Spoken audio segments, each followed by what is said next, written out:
Bonjour à tous, j'espère que vous allez bien. Aujourd'hui, on va faire de la chimie, mais t'inquiète pas, c'est de la chimie qui a un rapport avec la restauration en général. On va faire de l'électrolyse et de l'électrozingage. Ces opérations, ça consiste à quoi? En fait, l'électrolyse, ça va tout simplement nous permettre de dérouiller nos pièces et de les préparer avant de les peindre, ou tout simplement récupérer un état de surface correct.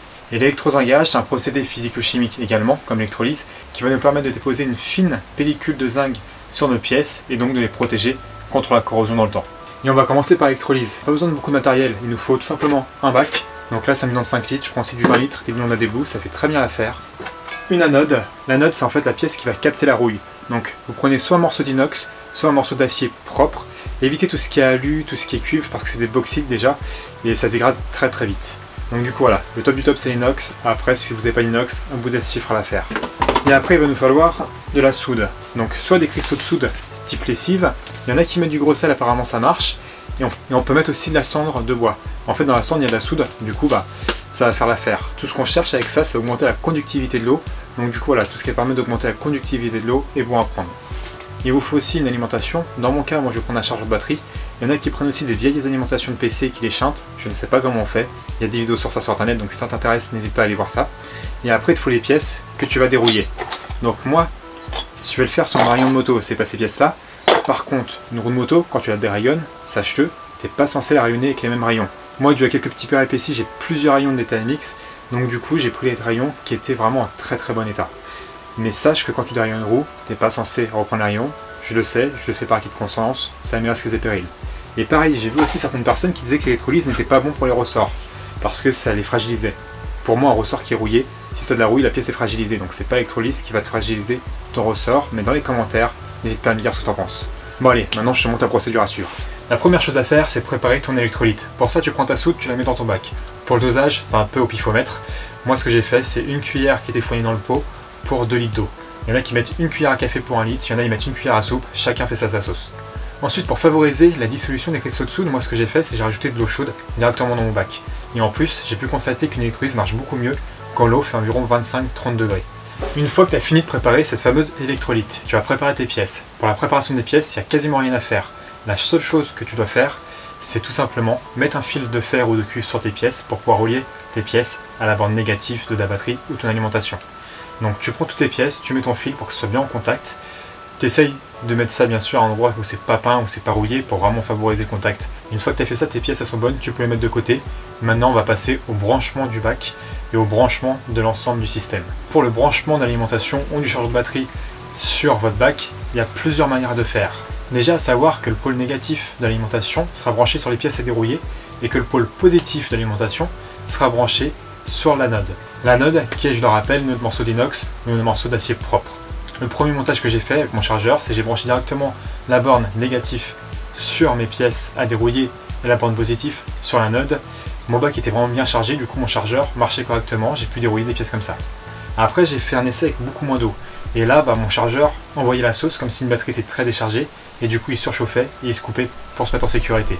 Ensuite ce que j'ai fait du coup, c'est j'ai branché mon chargeur de batterie sur une batterie que j'ai redistribuée sur mon bac. Donc toujours pareil, le moins sur les pièces dérouillées, le plus sur l'anode. Et là ça a bien marché. Mais ce qu'il y a, c'est que j'ai vidé ma batterie, elle est passée en dessous 6 volts, et du coup mon chargeur de batterie, il a détecté comme une batterie de 6 volts, et du coup ça voulait plus charger. Du coup, troisième essai, ce que j'ai fait, c'est que j'ai branché mon chargeur sur la batterie directement sur mon bac. Par contre, entre le pôle négatif de la batterie et mes pièces à dérouiller, j'ai rajouté une ampoule pour faire une résistance, et là ça marchait bien, ma batterie se déchargeait moins vite, j'ai pas trop compris pourquoi. Donc du coup je suis parti sur ce montage là, que ce soit pour l'électrolyse ou l'électrozingage. J'ai laissé mes pièces entre 1 et 4 heures à mijoter dans ce bain là, puis après je les ai sorties.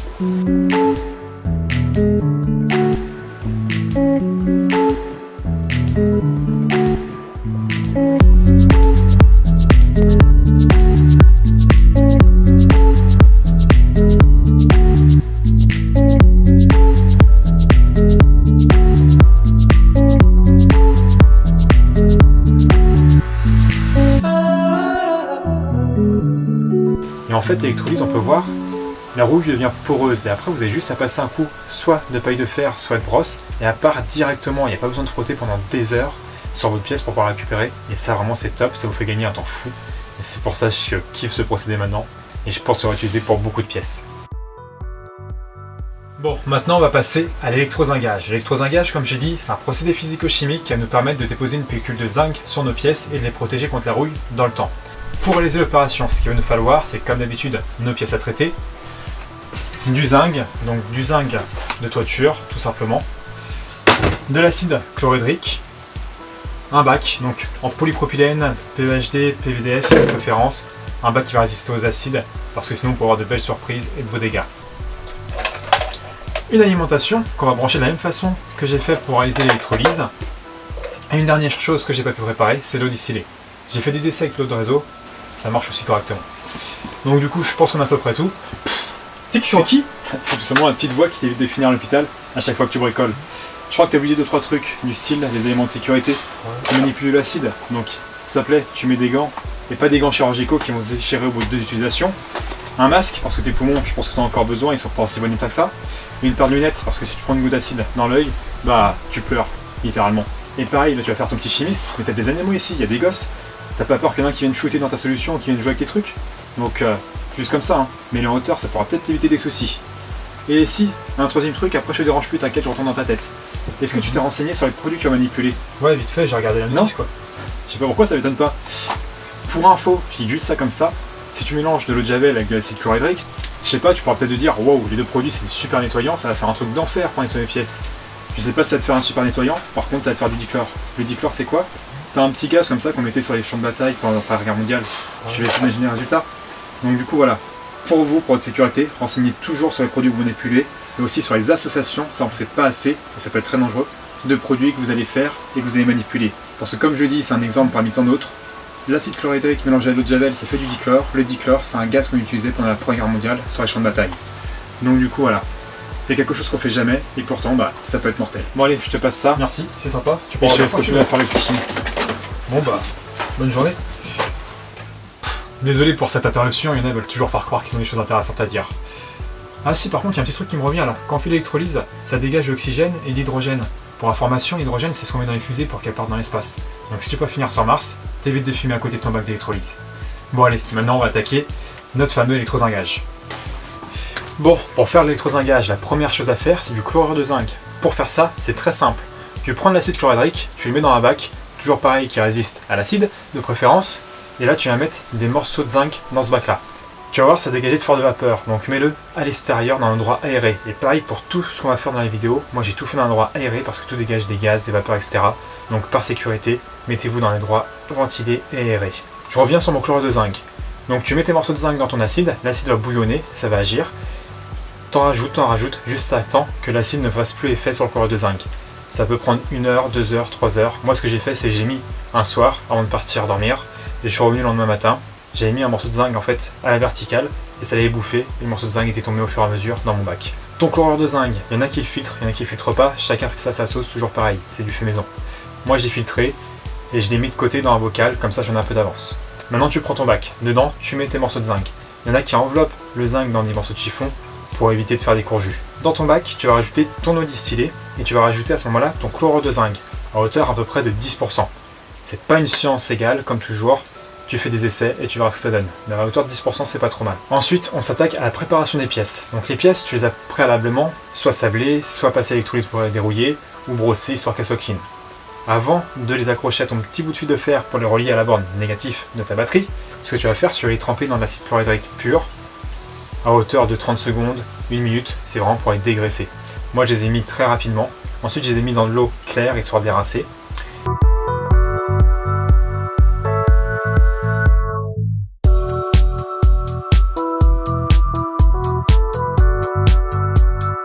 Je les ai par la suite accrochés à mon petit bout de fil de fer et c'est à ce moment-là que je les ai mis dans mon bac d'électrozingage. Je fais bien attention qu'elles ne soient pas en contact avec mes bornes de zinc et je peux brancher.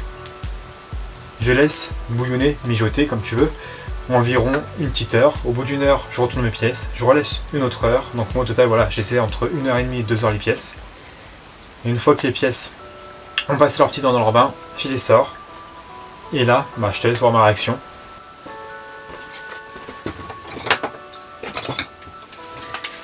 Je viens de sortir mes rayons de mon bain d'électrozingage. Le résultat, franchement, c'est assez impressionnant. C'est vraiment granuleux, c'est vraiment doublé. Maintenant, ce que je vais faire, c'est que je vais passer avec une brosse souple pour pouvoir les polir et avoir un état de surface très correct.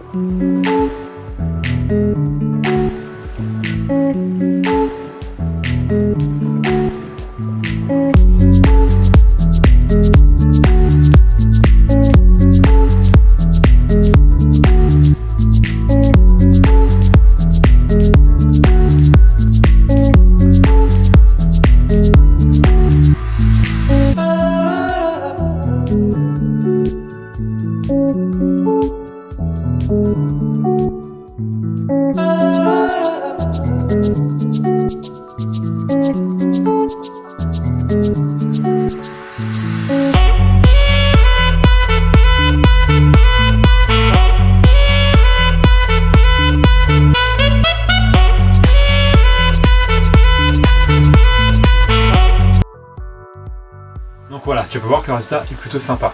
Par contre, il faut faire attention que l'eau soit bien une vingtaine de degrés, entre 20 et 25, pour que ça marche vraiment bien. En dessous, j'ai fait des essais, ça marche pas bien du tout. Mon interrogation maintenant, c'est la première fois que je fais l'électrozingage, c'est qu'est-ce que ça donnait dans le temps. J'en sais rien. Moi, ce que j'ai fait, c'est que j'ai mis mes rayons de moto à l'air libre. Je les ai laissés une semaine. Ça s'est pas fait attaquer par la rouille. Après, c'est un acier qui est traité à l'origine. Donc on verra bien si c'est une opération de restauration durable et efficace, ou si c'est pour faire du dépannage et du temporaire. Sur ce, j'espère vraiment que cette vidéo t'a plu. J'essaie de changer un peu, voilà, d'animer un peu. Je me suis fait un petit délire. Je te souhaite toujours pareil, de bonnes restaurations. Si tu as des trucs à rajouter, n'hésite pas à le mettre dans les commentaires. Je suis toujours ouvert à toutes les discussions, toutes les critiques constructives. Et puis tous les échanges, c'est vraiment super, c'est comme ça qu'on avance. Et on avance surtout avec les abonnés fidèles. Donc si c'est pas fait, n'hésite pas à t'abonner. Bon allez, sur ce, je dis toujours la même chose. Au plaisir de partager.